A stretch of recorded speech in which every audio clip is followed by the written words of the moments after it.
Okay, so here we are, workout from home at number 16 at the Four Bells Fitness Emporium here in majestic Kitchener-Waterloo.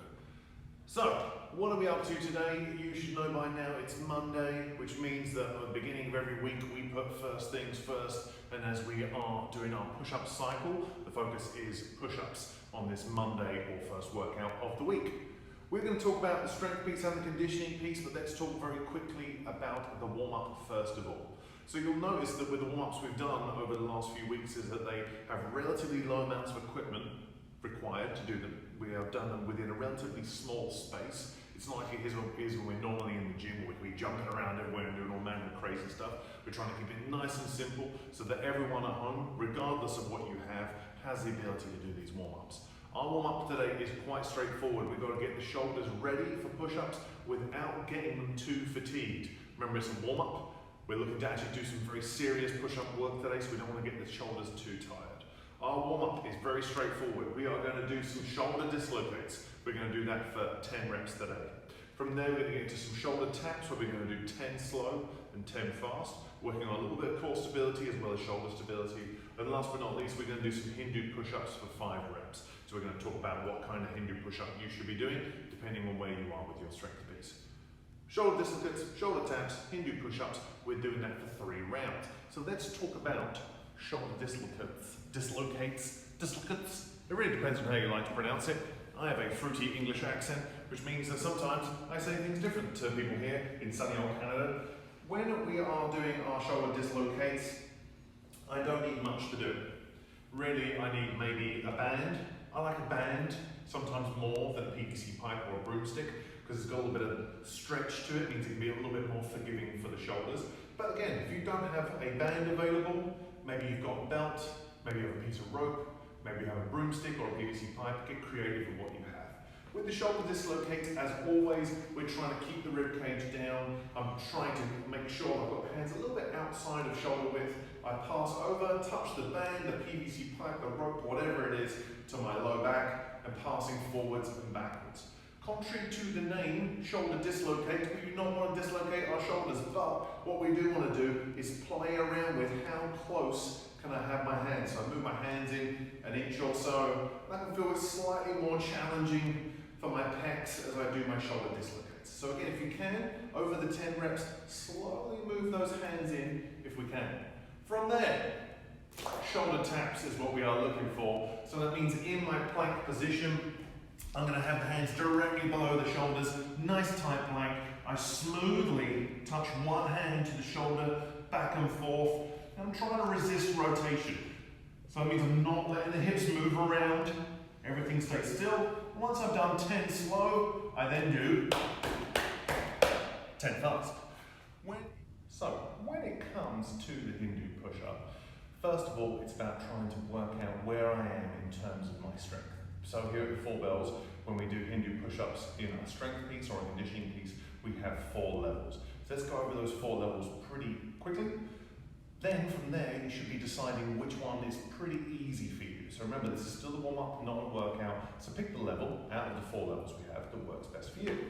So level number 1 is bum back to the heels, we extend the arms, and I keep the nose pretty high as I transition over the hands, toes to the floor, hips up to the ceiling. That was level 1. Level 2 is having the nose pretty close to the floor, which is going to make that transition over the wrists that little bit more challenging. Again, hips up, knees down. Level 3 looks the same as level 2. The only difference is now is that the knees just hover off the floor. I pull myself forwards, push up, hips to the ceiling, and as the knees come down, the butt comes back. Level 4 starts off in the downward facing dog position, still keeping the elbows pointing at the knees. I transition through, push up, send the hips back up to the ceiling. So again, with those 4 levels, it's trying to work out which one of those 4 levels is pretty easy for you. And we're doing that for 5 reps in the warm-up today. So our warm-up is going to be shoulder dislocates for 10 reps, shoulder taps, 10 slow, 10 fast, 5 easy Hindu push-ups. We do that 3 times. It's workout from home number 16. It's the strength piece. As you know by now, we are into week 4 of our push-up cycle.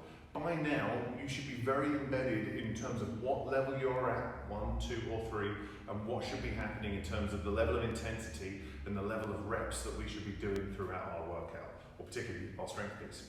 When we're looking at level 1 with our scale push-ups, you're going to notice that volume is coming down. We started off with 10 reps in week 1, we're now moving down to 4 to 6, which means that as we get lower and lower reps, that intensity, the difficulty should be increasing every single week.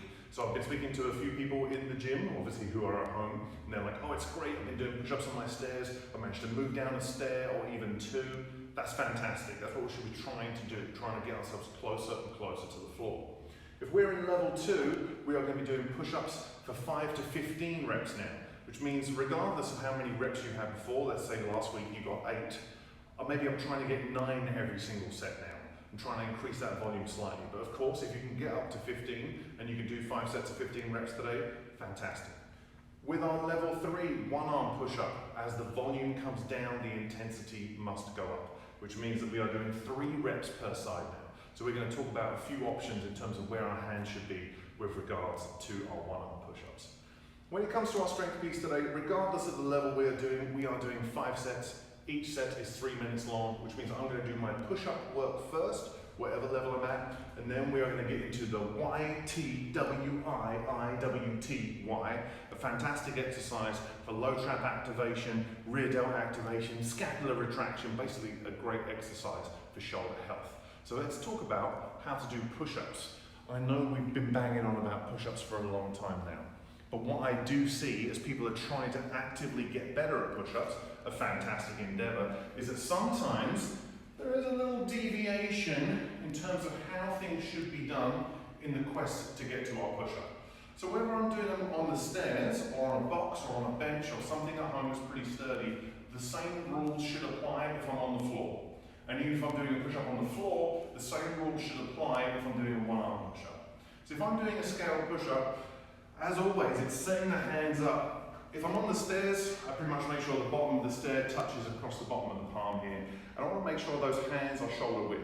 I want to externally rotate the pit of my elbow so that my elbow should be grazing my rib cage as I come back into my push-up. So I set up, plank position, elbows rub the rib cage as I bring the chest down to the box or the stair, and then I press away. So if I'm doing that on the stairs, it should look the same if I'm on the floor. If I'm on the floor, hands are shoulder width. I'm in my plank position. Elbows graze the rib cage as we bring the nose and the chest down. Every rep should be delicious. Last but not least, as we get into more and more challenging one-arm push-up variations, for a lot of people, I've seen great work in terms of trying to get the non-working hand farther and farther and farther away from the working hand.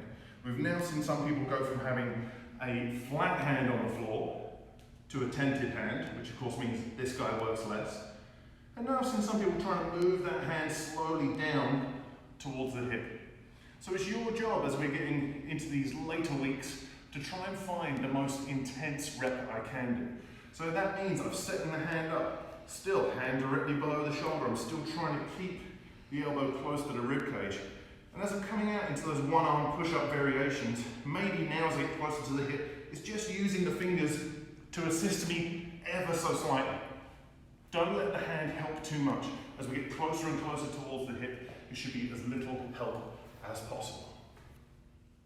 So the YTWI is a fantastic exercise for not only low trap activation, rear delt or back of the shoulder activation, scapular retraction, my ability to draw my shoulder blades together. It helps stabilize the rotator cuff. There's a bunch of stuff happening with the YTWI, which is a great exercise. But there is a few things we need to think about. One of those things when it comes to doing the YTWI is intention. For some people, they know it's a tough exercise. It's quite challenging just with body weight, let alone if you just add a little bit of weight to it. So a lot of people just try and get through the motions. But what we really need to think about is trying to squeeze muscle groups as hard as possible while we are using them. So it's pretty straightforward. YTWI. So we have the shape of a letter Y, like the Y in YMCA. A letter T, where I bring the arms and shoulder blades, squeeze them together. With the W, I bring the elbows down, almost like I'm saying don't shoot, squeezing the shoulder blades together again. And with the letter I bring the hands down. I'm almost trying to lift the palms up behind me, trying to engage those lats. So if we're resting ourselves on the mat on the floor, I recommend having a mat rather than just a hard surface, because now and again some people complain about bruising their ribs or their ribs feel uncomfortable when they're driving into the floor. So we are doing this in our strength piece today, not only as a YTWI, but also as a YTWIIWTY, or as some of our members like to call it, the yiddy witty. So when it comes to the yiddy witty, it's quite straightforward. I start with my arms in a Y, and I raise up with the thumbs. We're going to hold there for 5 seconds. I then come out into a letter T, squeeze the shoulder blades together. We'll hold there for 5 seconds. We bring your elbows down, lift the hands up like you're skydiving. We hold there for 5 seconds. Hands behind us, lift those palms up. We're going to hold those there for 10 seconds, because we have to do I twice. We then come back to the W for 5 seconds, back to the T, back to the Y, and then we get to rest. If you're feeling dangerous, you can always use some very light weights. I would start with like, these are 2.5 pound plates. Maybe if you've got some little baby dumbbells at home, use those bad boys too. But start with body weight and see where you can go. It's conditioning piece time. It's quite straightforward. It seems complex when you write it down, but it's pretty straightforward, guys. We have 3 4-minute blocks. 1, 2, 3, which means I'm spending all 4 minutes here. I'm then going to take a 1 minute rest, spend another 4 minutes here, another minute rest, and then another 4 minutes here. And that is how we're going to do our conditioning piece today.